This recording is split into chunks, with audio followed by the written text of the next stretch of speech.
Of chapter 11. The main point here is that the seven trumpet sounds immediately after the announcement of the third woe, and I think just as the seven trumpets come at the opening of the seventh seal, so the seven woes come at the blowing of the seventh trumpet. But we're in the little scroll here, so we have to still hear about the origin and the nature of the beast. That's what the little scroll is for. It's a little scroll about the little horn.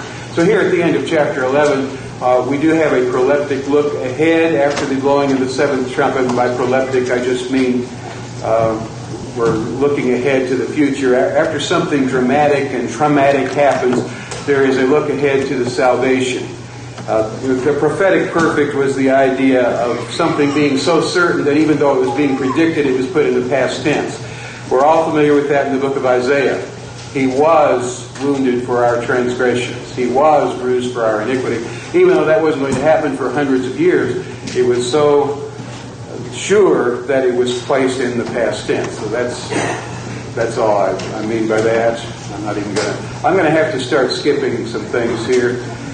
And I might as well do it in chapter 12, although it's difficult to do there. Chapter 12 is very dense, but I do think there's a precise historical fulfillment to it. The trouble is, it engages in a lot of history that's frankly not very interesting. I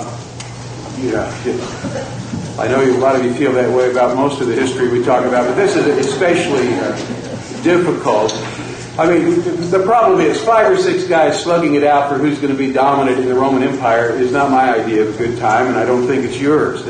It's real intricate, but I think it's bound up with the fulfillment of the prophecy of the 12th chapter. So I do want to skip over a lot of what I plan to say. Some of it will still be on the slides, but I'll just be going by it just for the sake of time. We don't want to short shrift chapter 13 or chapter 16, because chapter 16 is about the rise of the beast, literally rising, symbolically rising out of the sea, but an actual rising.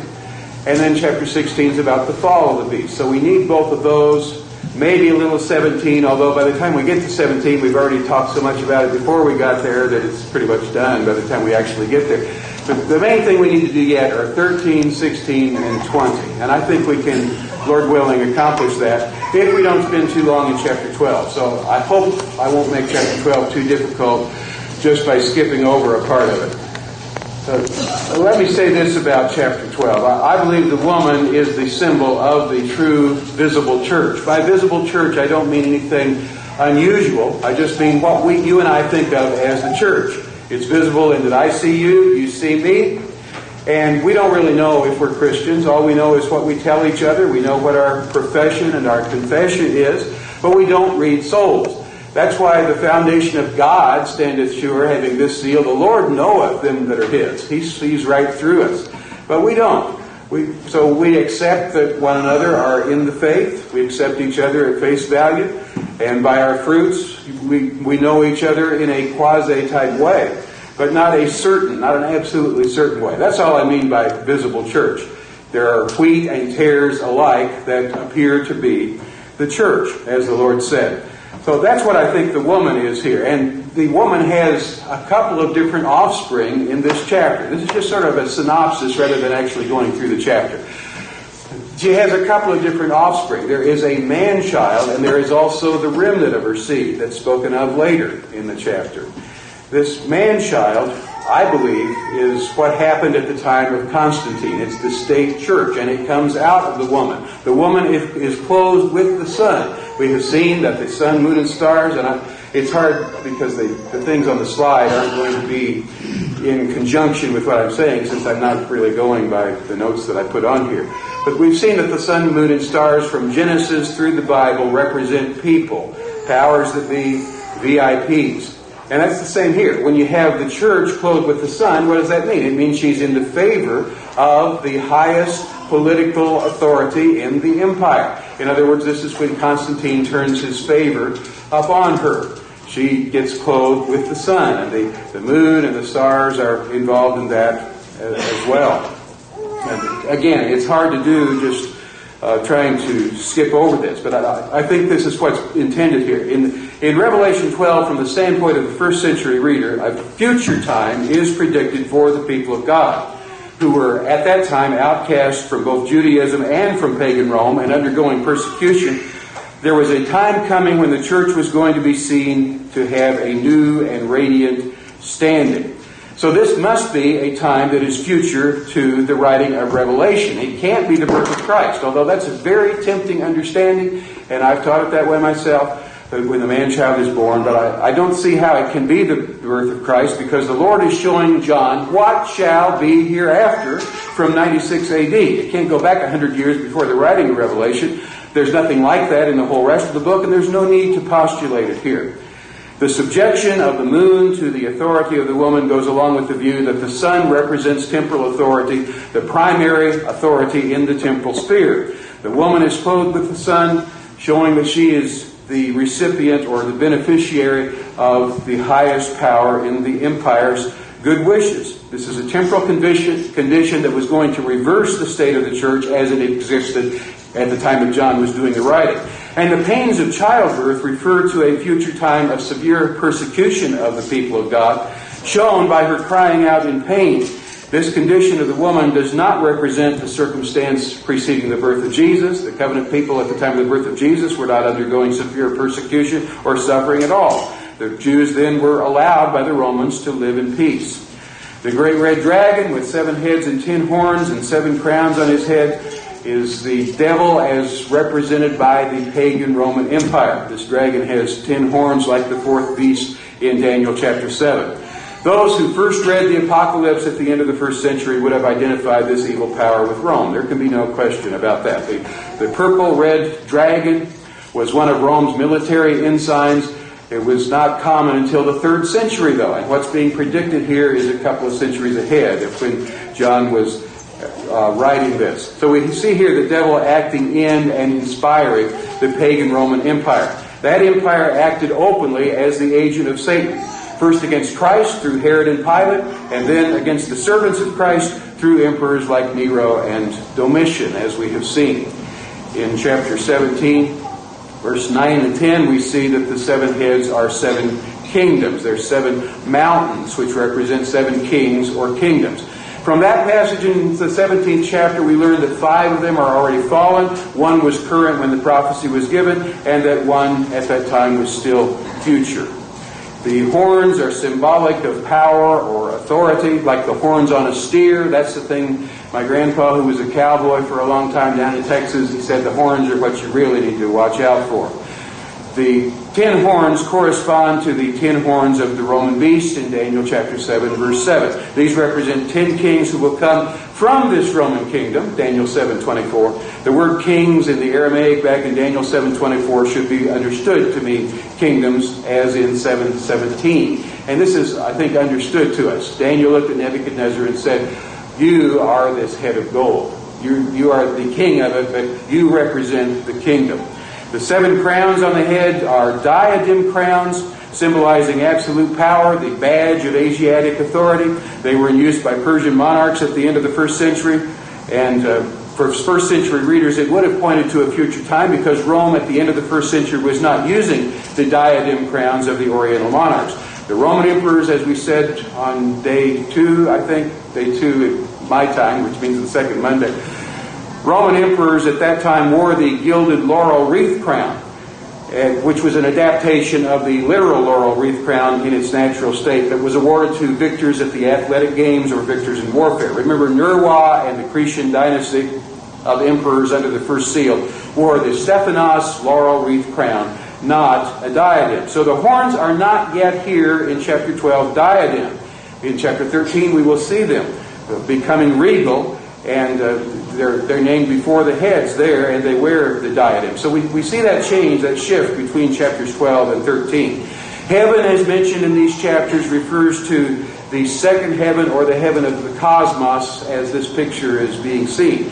And that's indicated by the luminaries in it. The sun, moon, and stars are in heaven. They represent human governmental powers. The sky, or second heaven, represents the sphere of temporal influence, and the stars are influential leaders in the churches when they start getting involved in politics. It's the heaven of political elevation. The Roman dragon wars against the church in a third of the empire. This is because these guys were fighting it out. Some of them were pagans. Constantine was a so-called Christian. So that's where it gets real complicated, and that's the part I don't think any of us are really interested in going into because of the lack of time, if nothing else. But I do believe the childbirth metaphor must refer to an event future, to the Patmos revelation. The birth of the child, the man-child, is the establishment of some corporate entity. This is analogous to Isaiah's forecast in Isaiah 66, where Zion in labor gives birth to a man-child. The child would rule the nations with the rod of iron. The scepter in the ancient times was a symbol of kingly authority. Numerous gilded examples have been found of this, and I was planning to talk about the scepter, but I think I'll skip that part. Down in 12 verse 5, this indicates that the church would give birth to an entity that was going to exercise authority. And I believe this is a political authority. The child was snatched up to God and to his throne, elevated to a position recognized by a theocratic government. And that's what was happening at the time of Constantine. This snatching up of the male child would save it from being devoured by the dragon that was representing paganism.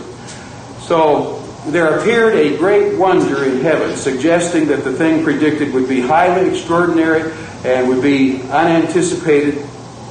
This is the first revelation in the Apocalypse to be characterized as a sign or a wonder. There are several after this, but this is the first one.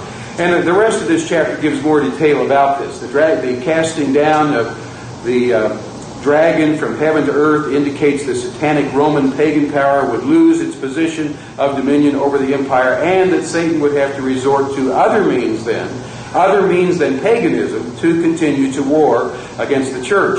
The casting down of the satanic power, the pagan Roman power, is the cause for the great rejoicing in verses 10 and 11. The birth pangs of the woman represent the sufferings of a persecuted church during the time just preceding the birth. When cast down, though, Satan will still continue his warfare against the people of God. The martyrs overcome Satan's designs by bearing witness unto death. They did not love their lives so much as to shrink from death. The dragon pursues the woman who gave birth to the child. The woman is providentially enabled to flee into the wilderness, where she's protected from the dragon for 1,260 years. This language recalls Israel's escape from Egypt into the Sinai wilderness when she was nurtured by God with manna from heaven. The wilderness suggests a state or condition rather than a physical location. The wilderness is the antonym for heaven in these verses.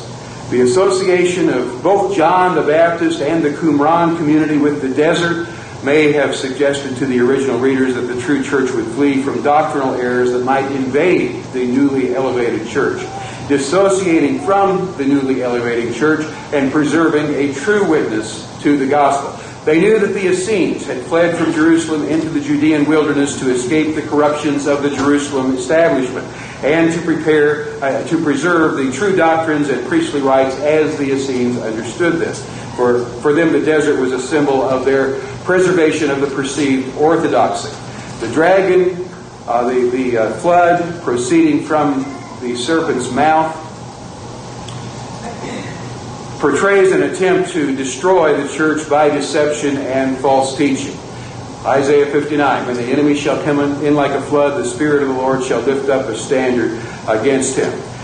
There is a distinction in this chapter between the woman and the rest of her offspring, the remnant of her seed. The woman is a symbol for the church at the time of her giving birth to the male child. The offspring who comes subsequently had been born to the woman. She's still the visible, true church of God. Their description as those who obey God's commandments and hold to the testimony of Jesus suggest faithful believers of Christ, in distinction from merely nominal members who are not really converted, but who came in because they were seeking political favor.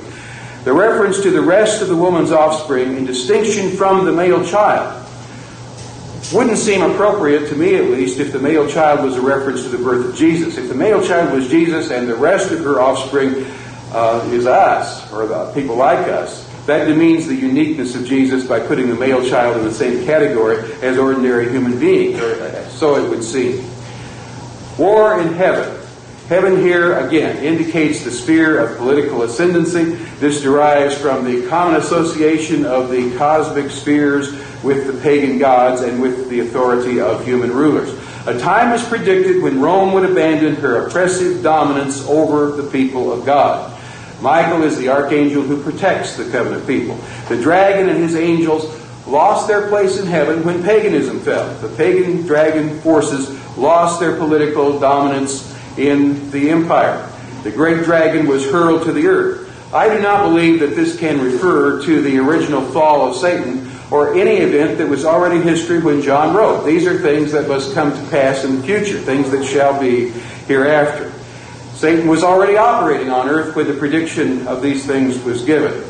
So we have to take, it seems to me, heaven and earth in this context as figurative expressions in harmony with the ancient use of these kinds of celestial and terrestrial terms as authority metaphors.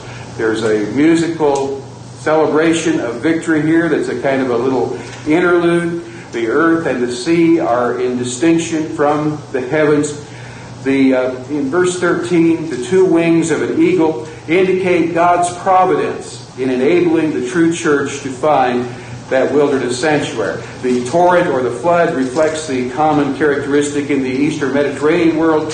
In that part of the world, you could be camped on the bed of a dry stream where there were just a bunch of rocks there. You could be camped there in the bed of a wadi because it seemed to offer a convenient campsite or a travel lane. You could be traveling along it. And some distant rain somewhere else would become a deadly flood that would sweep right through where you were. Take your tent away and all. And that's the idea of the flood here, like a flash flood. And we'll talk about the fulfillment of that in a moment. The main thing to notice here, if you miss the detail, the main thing is that chapter 12 is getting us ready for the beast by telling us about the dragon power, the pagan Roman government, and how that could not continue any longer in the time of Constantine, when Constantine finally won. And so the dragon had to figure out some other way to attack the people, and he did it through this man-child that was born. The very thing that seemed to be the victory of Christianity to human eyes was used by the devil to continue to destroy true Christianity. The devil is nothing if not terribly clever. The reign of Diocletian is one of the great milestones in the history of Rome. He formed a new imperial constitution, and that was the imperial philosophy of Constantine as well. When Constantine came along and changed the religion of the empire, he continued to use Diocletian's constitution. And it changed the 101 Roman provinces into larger units called dioceses, of which there were only 12. So everything was tightened up in the empire, and this helped the Western Roman Empire survive for almost 2 more centuries. There were 5 or 6 men contending for supremacy. I want to just skip over this, if you will allow me to. Constantine and Licinius and all these people, Galerius, they fought it out, and Constantine eventually won. But the reason this is important for this chapter is that while they were fighting, even while the woman was clothed with the sun, there was still persecution of the church in a number of areas in the Roman Empire where these other people were in control. And that's why she gave birth with pain, the pains as of a woman in travail, because she was still being persecuted. And just summing it up that way, I don't have to go back and talk about the edict of toleration and all of that. We talked about that a little bit in chapter 6 anyway. Constantine, under the banner of the cross, against the pagan forces, overcame all the rest of these people eventually, but it went back and forth for a while. The woman represents the true visible church. The man-child is caught up to heaven. Skipping ahead here through all this that I don't think anybody here, including me, really wants to talk about it. We just don't have time. There's a bunch of fine print that will be in your notes if you have any interest in it. The male child is the new state church caught up to the heaven of imperial power. The Christian government went to Constantinople almost immediately. Now here's the thing I want to tell you. The male child is caught up to heaven. The woman is not. Here's the difference. Here's the divergence. between these two, and it's way before the papacy. There is this divergence. The true visible church is distinguished here from the newly born state church. The newly born state church is of a very different character from the woman from whom it was born. Constantine produced an entire change in most people's general idea of what it even meant to be a Christian. The restraint which resulted from the persecuting power, those 10 great Roman persecutions that we studied under the fifth seal, was taken away. In the early centuries, persecution did a lot to keep the church free from hypocritical members. Now, heathen symbols disappeared from coins. On Constantine's medals, the cross was erected over the fallen dragon. Churches were endowed by the government. Magnificent meeting houses were erected. Riches and honors were liberally heaped upon the clergy. The government of the church was reorganized after the model of the state. The status and authority of the bishops was greatly enhanced. A pompous ritual was established. Candidates for baptism presented themselves in droves and throngs, many motivated by worldly motives. Unguarded language was used in ascribing victory to the martyrs, preparing the way for their undue veneration and worship, and the substitution of their supposed mediatorship and guardianship for that of Christ. I don't know if I told you this, but I recently heard of the death of a girl that I went to high school with. She'd be in her 60s now, but I still think of her as a girl. She's a very, very sweet girl. She died of cancer, and I was shown her final prayer to St. Jude. And it just really made me feel bad for her. Such a sweet person. And to be praying to somebody that was not crucified for her, had nothing to do with her salvation. Mary has nothing to do with anybody's salvation. But we got led astray on this issue. Constantine took to himself the title of bishop and exercised authority over the external affairs of the church. In the wake of the Arian controversy, he even required the death penalty, not only for pagan idolaters, but also for Christian dissidents. So here we go into that again. During the early church, Christians under persecution had been driven back to the simplicity of the gospel. Persecution had had a purifying effect. But with the state church sponsored in the 4th century, there was such an influx of nominally converted pagans and such a tendency among most believers toward formal externalism, exhibited especially in the newly exalted bishops. They paganized Christianity in order to christen paganism. And so, by degrees, this great gulf grew between the male child, the state church, and the woman, the true visible church. Thus she was given the two wings of a great eagle, that she might fly away into the wilderness. This occurs by degrees, not all at once. Notice, first she flees and then she flies. She flees on her feet and then she flies when the eagle wings are provided. But remember this, the 1,260 days of her sojourn in the wilderness do not begin until she's actually there. The flight to the wilderness is a gradual transition that in itself lasted for centuries, from the fall of paganism to the rise of the papal power. And even then, she was only hidden. She was not lost in any sense or way. She was only hidden. The woman gradually vanished in her distinctive features from the public view. Public worship lost its spiritual character. It lost its simplicity. I hardly know how to illustrate this, but I'll try.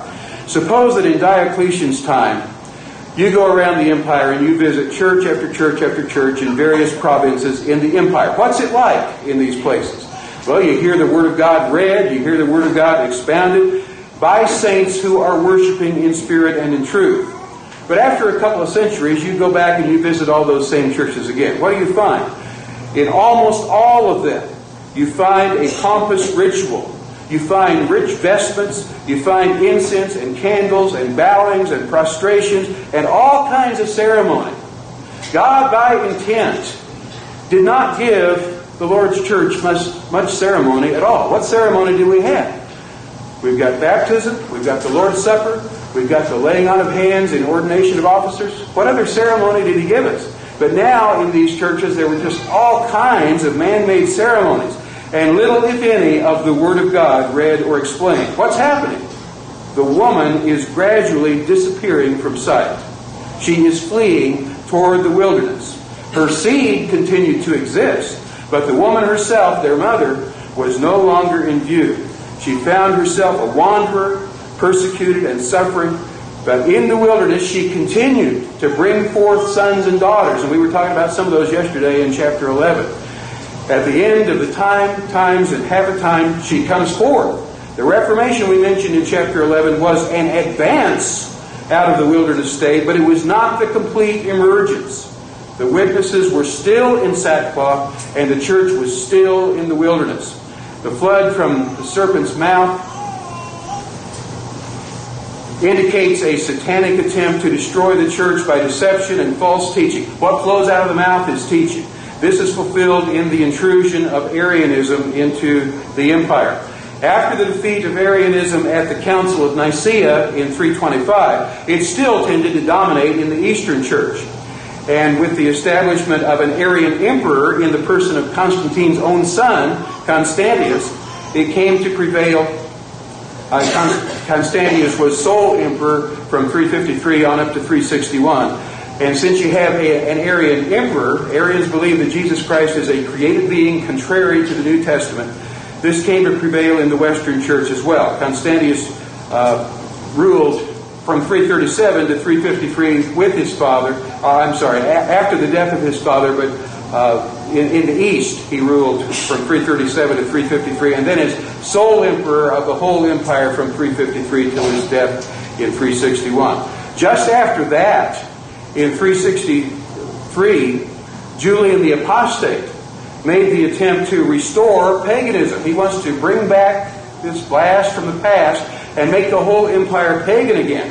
But he was unable to get it going. Paganism was spiritually dead. Some converts came to it, but mostly from the hope of political advancement. The emperor's pagan, we'll be pagan too. Julian the Apostate even gave orders.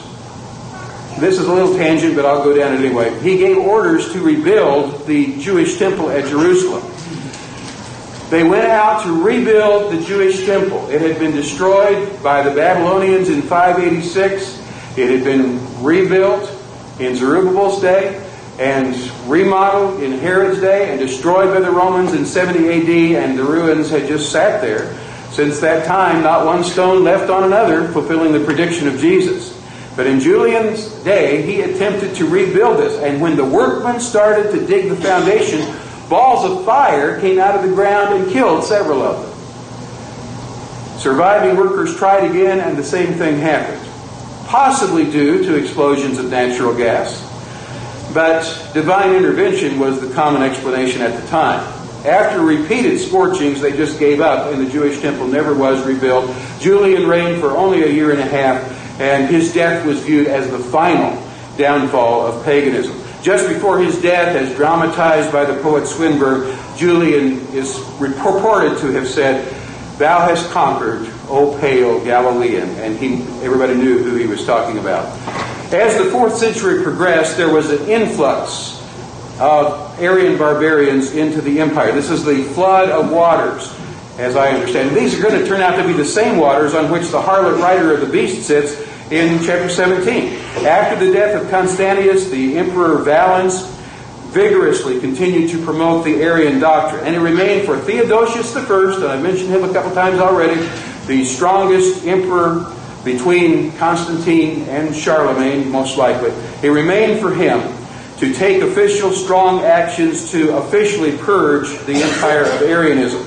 All toleration for paganism was put to an end by him as well. But Arianism continued in the barbarians that were out among the borders of the empire and who invaded the empire well into the 6th century. The earth helped the woman by opening her mouth and swallowing the river from the dragon's mouth. This was the absorption of the invading barbarian flood into the old settled Roman population. I don't know if you've seen flash floods or not, but I assume everybody has. We used to have them on the farm down in North Missouri, and you could get up in the morning, you had a flash flood during the night, the pastures were just covered with water, you could go out and catch fish in the pastures, and then by just a little while, a few hours, that water was all gone. This is the way it was. The barbarians came in and they were just absorbed into the old Roman population and actually strengthened it because the Roman population had been past its prime. Not only were much of their original institutions and customs and languages absorbed, but also their religion. The barbarians were converted, at least nominally, to the Christian faith. Instead of barbaric paganism or Arianism, the Christian Trinitarian Creed was at last universally adopted. This was the official position, at least. So the Arianism and the paganism of the flood was absorbed into the soil and disappeared. John saw that the dragon, enraged by his defeat, the dragon went off to make war with the rest of the woman's seed, those who obey the commandments of God and hold to the testimony of Jesus. It's important to notice that this woman has other seed beside the man-child. She gave birth, when clothed with the Son, to the state church. But we're talking here about the distinction between wheat and tares, or darnel. Darnel is an eastern weed that mimics wheat until it ripens, when it turns gray instead of being the color of wheat. It's poisonous. It can't be milled with the wheat, but you can't tell them apart. So the wisdom was to let them grow together until the harvest. Jesus taught that they must be both left to grow together, when they'll be separated at that time, at the harvest. There will always be professing Christians who will not fare well in the judgment day. These people will be in the visible church.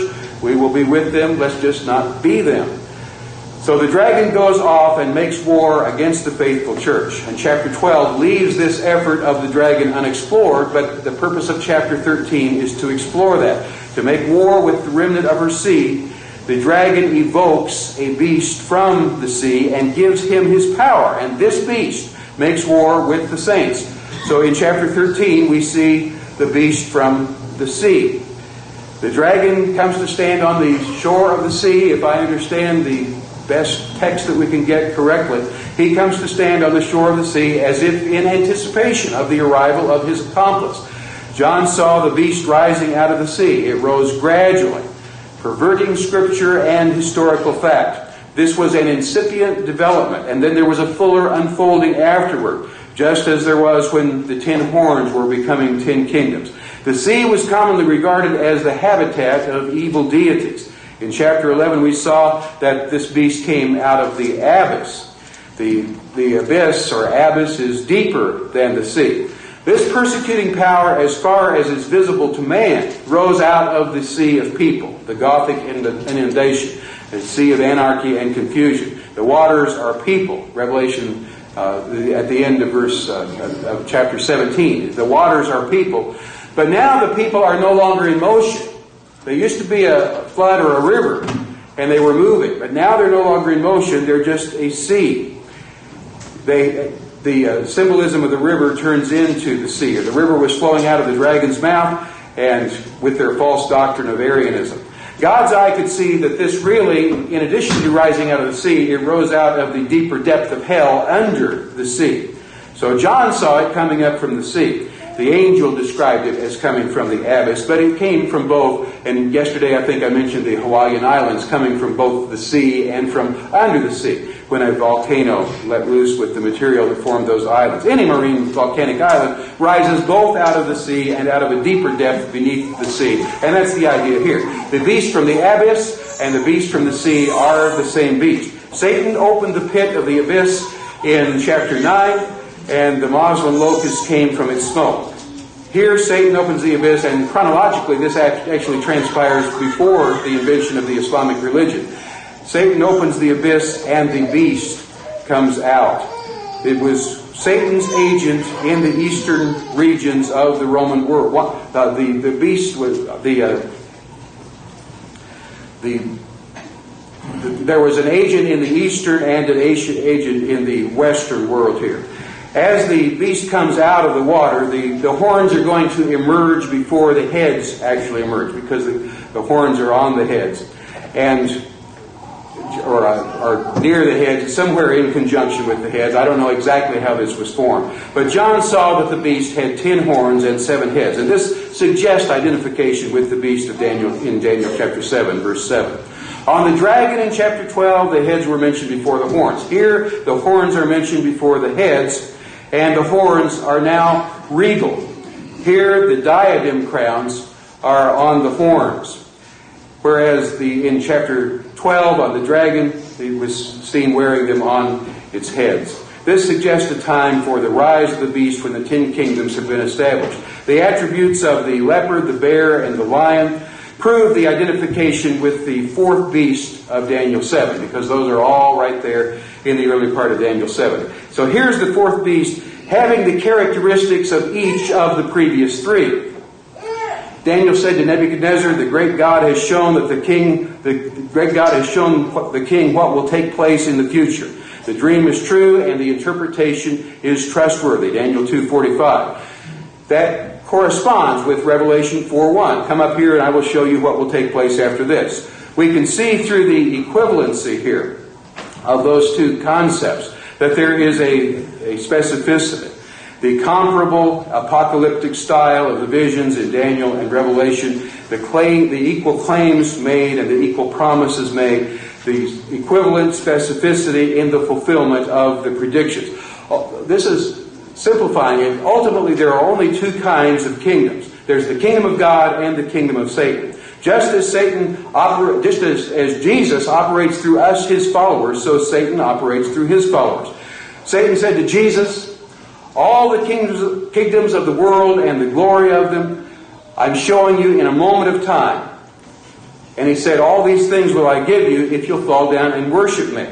All this power will I give you and the glory of them, for that is delivered to me, and to whomsoever I will, I give it. It's put in Luke chapter 4. The kingdoms of this world belong to Satan, and he works through them. He's not going to tell Jesus that he runs all that if he doesn't. Jesus would know he was lying.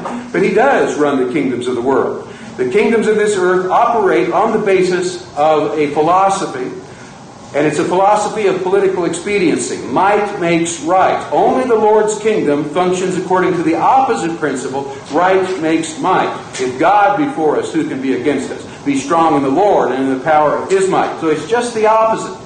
The kingdoms of earth pass away one by one, but the kingdom of heaven remains. As the kingdoms of earth pass away one by one, they pass on their accumulated civilization to those who come after them. Civilization does not die. Civilization migrates. Each dying kingdom is perpetuated in spirit in the kingdoms coming after it. And that's why we've got the leopard, bear, and the lion here. Because the characteristics of those previous kingdoms, represented by those animals, were passed on to the Roman Empire. The nations that enslaved and persecuted the people of God were all used by Satan for that purpose as allowed by God. As they passed from the scene one by one, each was perpetuated in spirit in the next. The 7 heads are 7 mountains representing those kingdoms. And I don't think I've given you yet a list of what I believe these 7 heads or mountains or kingdoms are. A lot of people will disagree with me on this, but I feel very strongly that these are what are referred to here. Just think of the empires that enslaved the people of God. Number 1 has to be Egypt. We've all read about that in the book of Exodus. The second one was Assyria, that took the majority of the people of God away. And then the Babylonian Empire, the Medes and the Persians enslaved them.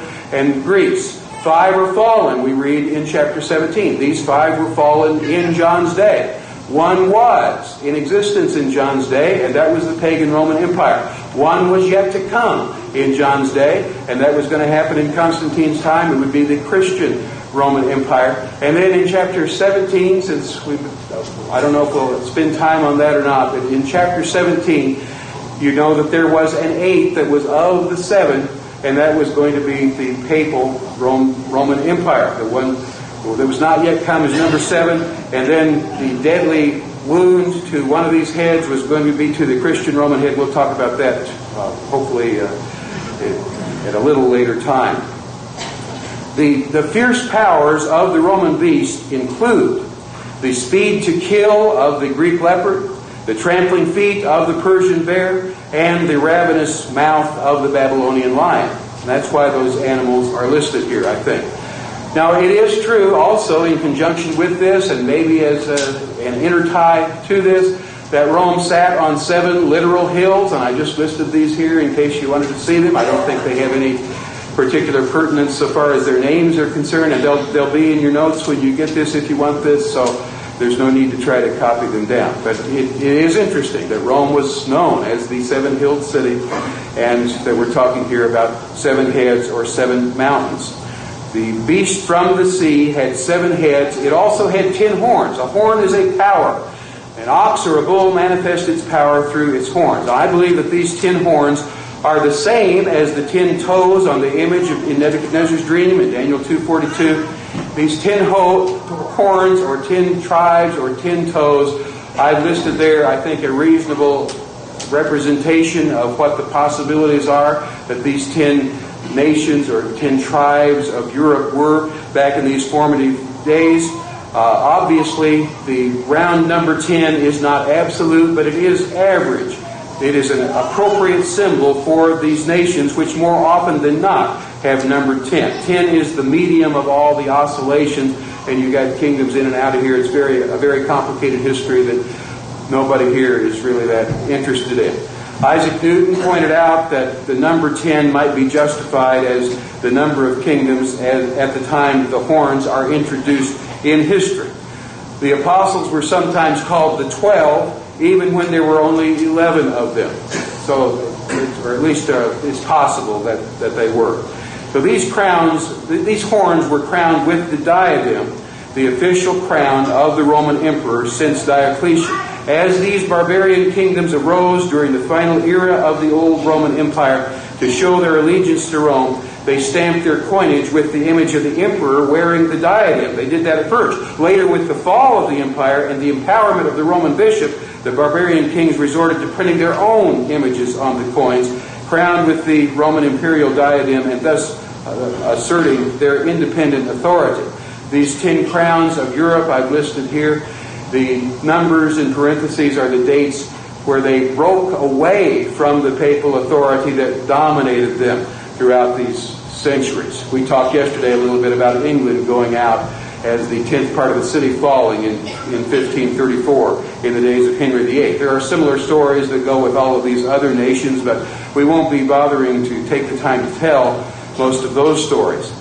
The dragon gave to the beast his power and his throne and great authority.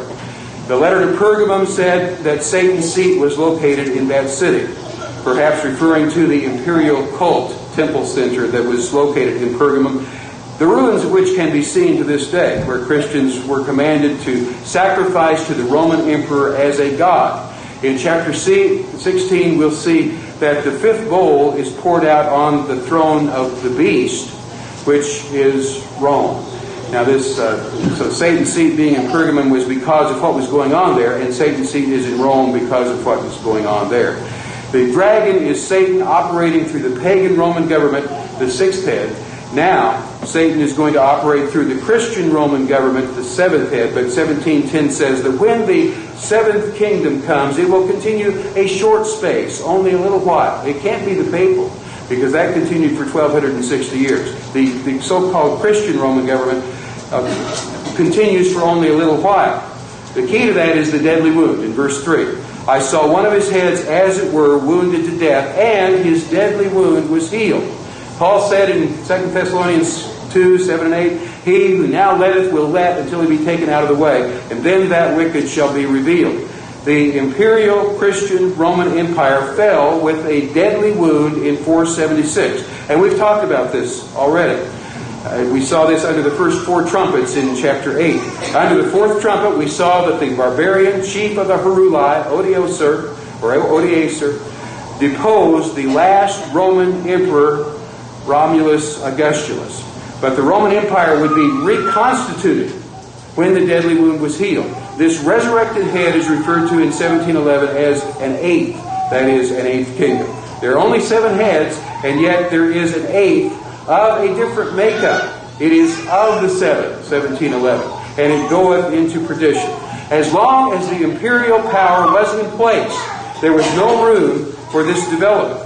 When the imperial power was removed, then the man of sin was able to step into the vacuum. That the simple bishop of Rome, you realize that the bishop of Rome was not even mentioned in the letters of Ignatius, where he spoke of a number of other bishops, but he didn't even mention the bishop of Rome.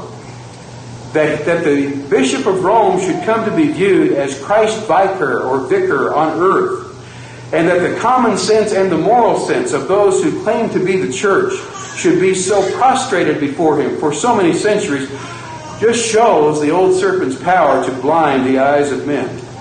Under papal headship, Rome revived as with a second birth. The supreme pontiff was the substitute of the emperor. Rome being the head of the world, the Church of Rome was considered the head of all the churches. Rome was the see of Peter, the chief apostle, it was thought, on whom the church was built. That's the way they spun it. Peter received the power of binding and loosing as they understood it or taught it. Rome was the scene of his martyrdom. Rome was his burial place. He still lived and exercised judgment in his successors at Rome. That was the story that was palatable enough for many, many people. The eighth head perpetuates the same spirit as all of these other heads. The authority of Satan is given to it, but it claims to be the kingdom of God ruled by the vicar of Christ. The word vicar is similar to the word vicarious. He is operating for Christ or in the place of Christ, vicariously for Christ. He's got authority in heaven, earth, and hell. The beast that was and is not and yet is, chapter 17, verse 8, is a cryptic allusion to the fatal wound of the seventh head and the eighth that would come up as the healing of the deadly wound. This is another manifestation of the Roman government, a later stage in the development of the Roman Empire. The deadly wound was healed, and all the world wondered after the beast. Satan now has a new agency to carry on his anti-Christian war. And it can be difficult for people to penetrate this disguise and recognize the Lord's enemy under an apparently Christian covering. The world thinks this is Christianity, but attention has to be paid to detail. The beast from the sea is a reincarnation of the dragon, a reincarnation of the Roman Empire, the papal Roman Christendom. Both have 7 heads and 10 horns. Both are agents of Satan. The dragon represents pagan Rome as animated by Satan, and the beast represents the combination of church and state. There was a temporary demise. The deadly wound was healed with the rise of the 8th head, or the revived 7th, the papal Roman Empire.